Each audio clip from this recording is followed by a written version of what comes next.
Guys, this is Sound to Geek, and today I'm going to be talking about Infamous Second Son for the PlayStation 4.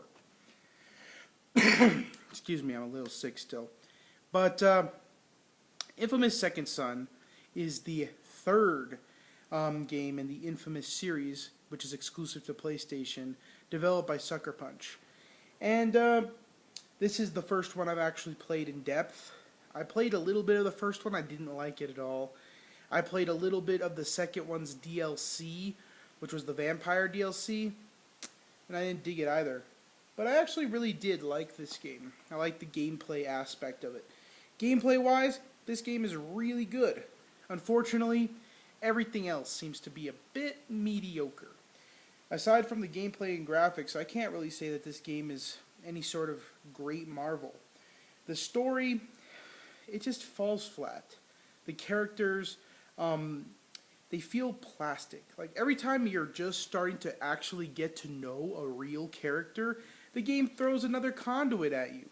And it just seems odd. Like the entire character sequence seems odd. It seems like things are done just for the purpose of it. For example, the biggest thing that kind of annoyed me about this game is the fact that both Delsin and his brother are Native American. You wouldn't know that they're Native American unless you played the first part of the game, which shows them at a longhouse, which shows, you know, their grandmother in traditional Native American gear, and the fact that every once in a while they referred to the tribe. There's many problematic details with this. For example, Native Americans don't have tribes in America. That's just a term that was invented that's, you know, used to describe the government, like tribal government, although Native Americans don't actually have ever had tribes. And they're just like little snippets of that, maybe just being surrounded by a reservation and knowing many Native Americans gives me insight on that most people wouldn't see as problematic because they don't really play or they don't really know much about Native American culture.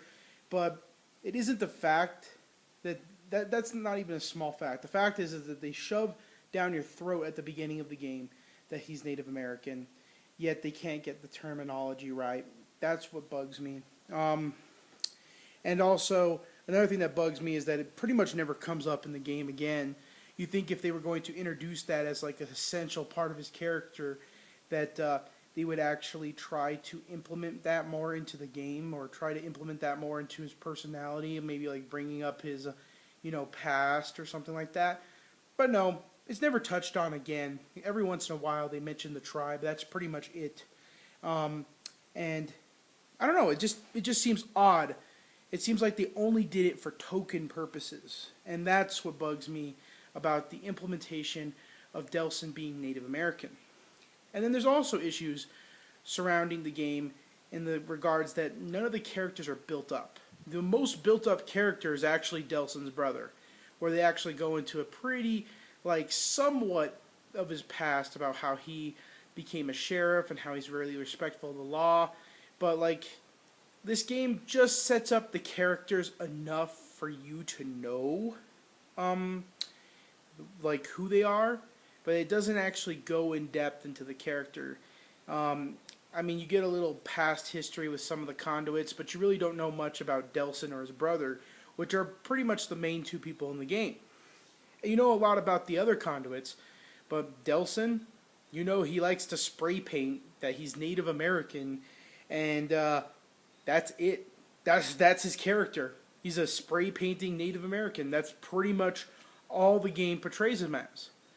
And, you know, I'd kind of like to know more about the character I'm playing. And what comes also problematic in the sense of character development is that the karma system doesn't mesh well with the main character.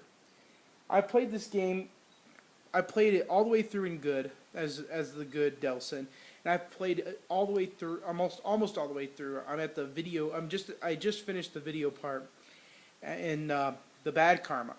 And it makes me wonder, why would Delsin ever have bad karma? And the only way to justify the bad karma system in this game is that it's easier.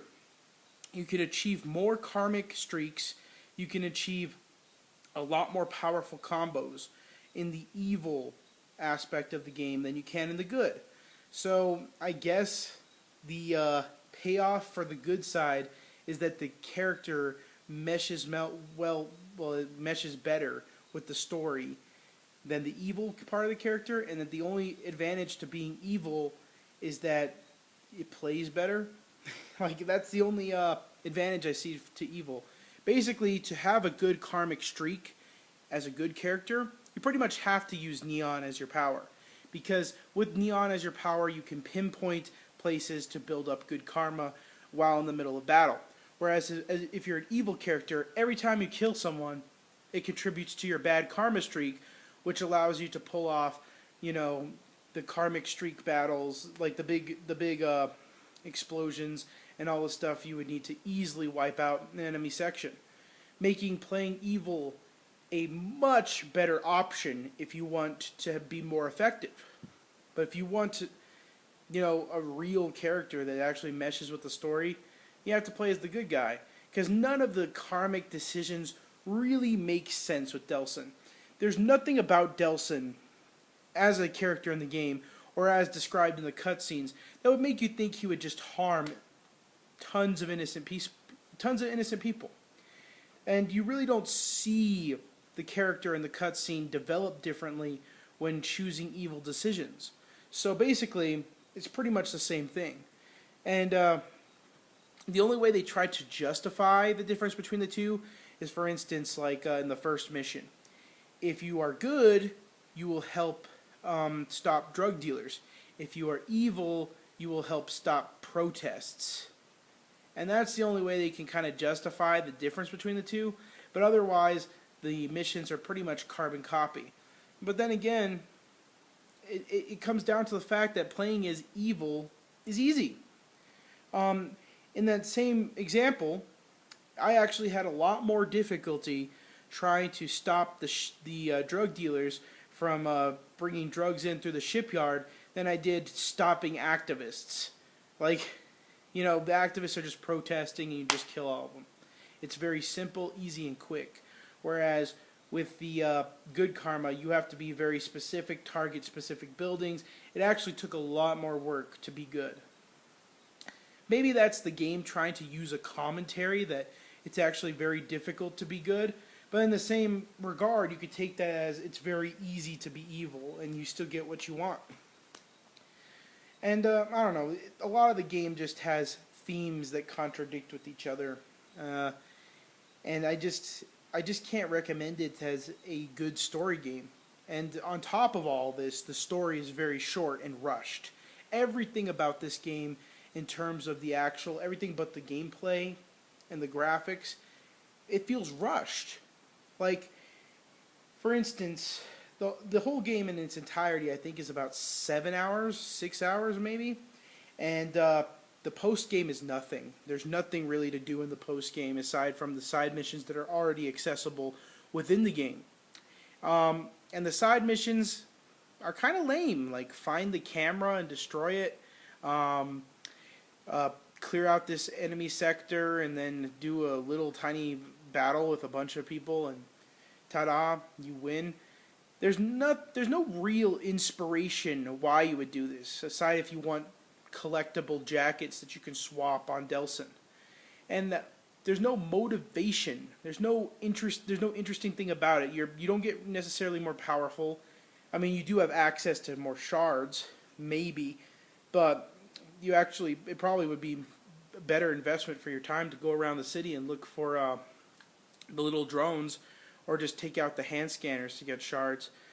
I just don't see the point in these side missions, and there's no incentive to do it, and there's no replayability.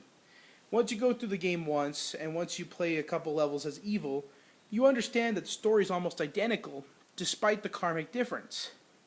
So it makes me wonder, why would you play through this game a second time? I'm trying to, and it's just, there's no real difference. Maybe the ending is dramatically different, but I'm kind of getting exhausted in the game where I don't want to play to the end as the evil side. It just doesn't make any sense to me.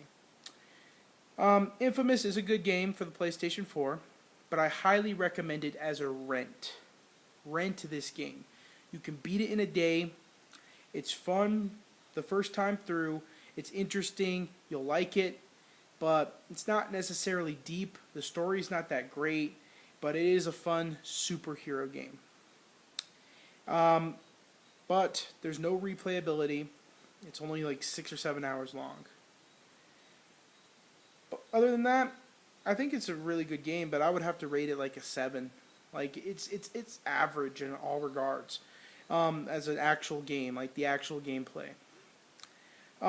It's pretty though. If you want to show off a television set, definitely you can use Infamous to do that. Seattle looks amazing. Samuel out.